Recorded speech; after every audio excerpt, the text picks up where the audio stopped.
CD2 is die wiskunde CD. Nou jy sal sien as die skerm oopmaak, wanneer CD2 in die rekenaar gesit word, het hy 'n klomp wiskundige onderwerpe, daarso wat die kind nou na kan gaan kyk. Enige van hulle waarin hy dalk op behoefte het om meer van te weet. So kom ons gaan kyk byvoorbeeld na bewerkings met breuke. Dis 'n algemene onderwerp waar baie studente gewoonlik mee sukkel, is om te onthou hoe om breuke op te tel of af te trek, te maal of te deel. Dan sal jy sien op daai skerm, soos 'n bietjie afgaan, daar maak 'n video oop binne in die rekenaarskerm wat presies vir die student verduidelik hoe om breuke op te tel, af te trek, te maal en te deel. So julle verduideliking daarvan. Sou hierdie video nie behoorlik speel nie, kan julle daar klik mits die Moya FLV player al geïnstalleer is. Indien nie, klik net daar om dit dan nou gou eers te doen. Dis gewoonlik ook 'n hoë resolusie video wat terugspeel as jy op die kamera klik.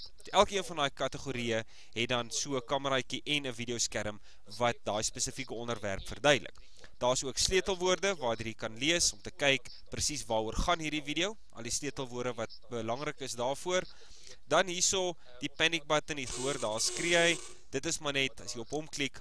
Ook op elke skerm is daar 'n panic button. Dit verduidelik maar net die e-tutor player.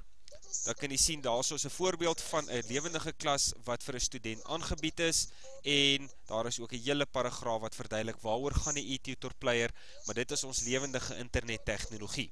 So dis wanneer die student regtig in die nood is, dan druk hulle die panic button.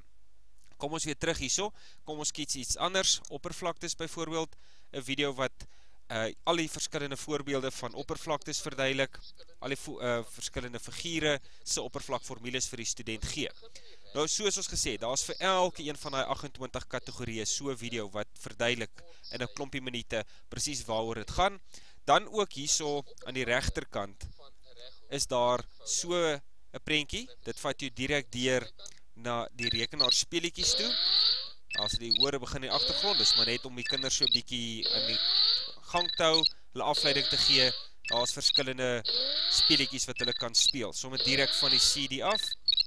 En as ons dan nou net teruggaan, kom ons kies weer iets anderste. Dan sal jy sien daar is ook so 'n grappie mannetjie wat lekker lag. Dis verskillende grappie video's. So as jy byvoorbeeld daar is sommer net 'n lekker paar oulike grappie video's wat 'n mens kan dan gaan kyk, ook maar sommer net vir afleiding. Daar's 35 van hulle daar gesit, kan lekker deur hulle gaan blaai en gaan kyk na hulle.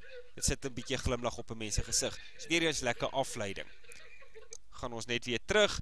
Nou as jy byvoorbeeld na hierdie kyk en jy weet nie lekker waarom wat te kry nie, kan jy altyd so intoe gaan. Daarso indeks volgens grade. Daar's al die video's gelys. Nou ons het begin by wat min of meer hier eerste in graad 4 gehanteer sal word, en as hy reg deurgevat en dan word dit al hoe moeiliker hoe verder 'n mens aangaan.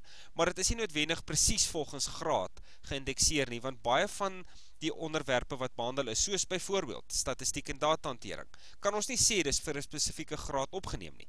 Dit is 'n algemene bespreking van statistiek en datahantering. So ons het probeer om so naas moontlik van graad 4 tot graad 12 die kronologie te volg, soos ons aangegaan het, maar dis nie altyd noodwendig so nie. Kyk maar net mooi, daar's 'n beskrywing van elke video ook, wat is daarin opgeneem, dan daar is die grappie video's, en as jy reg deur gaan, daar is al die speletjies. Kan ook maar net daarop gaan, so daar's 'n aparte skakel vanuit elke kategorie na die grappies en na die rekenaarspeletjies toe, of direk van hierdie bladsy af, kan jy ook by hulle almal uitkom. Hier is hulle almal mooi netjies onder mekaar gelys. En dan gaan ons net gou weer terug na die hoofbladsy toe. Hier aan die onderkant van die hoofbladsy, daar kan jy die vorm wat nodig is om in te skakel by die tutor matrix, sommer self op die rekenaar druk. Hy maak oop in Microsoft Excel, kan elke keer weer net sê open of run, waar die keuse gegee word. Op Microsoft Excel maak hierdie vorm oop, soos ons 'n bietjie kan afbring daar. So jy sien, jy kan sommer dadelik net daar en dan al die inligting invul van die sleutelbord af, save hierdie val met die naam, of sommer net as die titel wat hy het, en dan gaan hy doodeenvoudig terug na ons toe kom, as jy om e-pos na ons toe, en dan het ons die inligting om elke maand vir u 'n katalogus te kan aanstuur van ander fasiliteite, wat ook nou nog betrekking het op wiskunde en ander vakke natuurlik later aan. As jy die vorm wil druk, uitdruk op papier, klik daar, dan maak hy oop as 'n PDF dokument. dan kan ons net vir u noem, hieronder word 'n paar skakels gegee van die verskillende webtuistes wat ons gebruik het om van hierdie gratis video's te kry. Lees ook maar net hierdie paragraaf baie deeglik deur, dis maar net waarin ons vir u vertel hoekom ons van die video's gebruik en dat ons probeer het om nie 'n kopieregskending in die proses aan te gaan nie.